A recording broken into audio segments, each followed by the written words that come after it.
Jawa ki ana tetembungan nek kowe kepengin diajeni ngajenono. Nek kowe kepengin dibasani basanono, nek kowe kepengin ditata kramani, kowe tata krama. Ana tetembungan nek kowe ora gelem dijiwit aja jiwit, nek ora gelem ditabok aja nabok. Sampeyan wis ora ngajeni kok. Dapur kowe kok tak ajeni, Bapak, Bapak. Kowe mau muni piye? Kowe mau muni piye? Truk. Iki mau muni piye, Truk? Lho. Aku iki kelingan ora, aku ora do makler mau. Ngene iki, muni ngene iki. Muni piye rada cecakne ya. Petro. Kowe bali yo. Omong karo bapakmu. Kon ngilo karo gitoke, kon ngilo karo cengele. Bapakmu kok bangun kayangan ki. Bapakmu ki gablek apa? Sing nggo mbayar cengele kae apa piye? Dian. Aduh. Enggak kuat aku, Tru. Nek enggak kuat nesu, Gong. Aku nek ora kuat semaput e. Padune arep mundur. Anjur semaput ora. Muni ngono kuwi. Edan tenan Baladewa, Baladewa.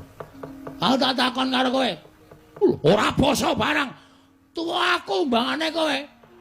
Aku wis dolan-dolan ngepit, kowe iki urung lair, Bol. Ade aku ora basa karo kowe ora masalah. Sing tak basani apa? Mekutamu kuwi. Sing tak basani apa? Derajatmu kuwi. Percuma nek kowe ora ngajari karo kawula kaya ngene iki. Ngopae do keplok ngopae, Truk?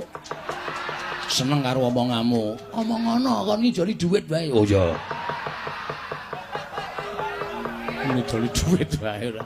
Keploki nek ora ana apa-apane percuma. Sadar ora kowe? Hah? Walah, Baladewa, Baladewa. Barang saiki kowe nganggo mekutha, kowe nganggo bintang nang pundak, kowe nganggo derajat pangkat blas. Kowe ora ngajeni wong-wong sing kaya aku ngene iki. Kowe ora kelingan. Uripmu mbiyen endi? Uripmu nang Widara Kandang. Kowe dititipke karo Demang Sagopa karo bapakmu Prabu Basudewa. Mergo jaman Semarawardi dipateni karo Kangsa. Ngerti kaya ngono, mbiyen tak keke Kangsa men modar. Ngerti nek sifatmu kaya ngono lho. Aku sing nutup-nutupi nek prajurite Kangsa goleki sampean, aku sing nutup-nutupi nganti totoh nyawa. Ning tekan semene apa? Kowe tau ngekai aku apa?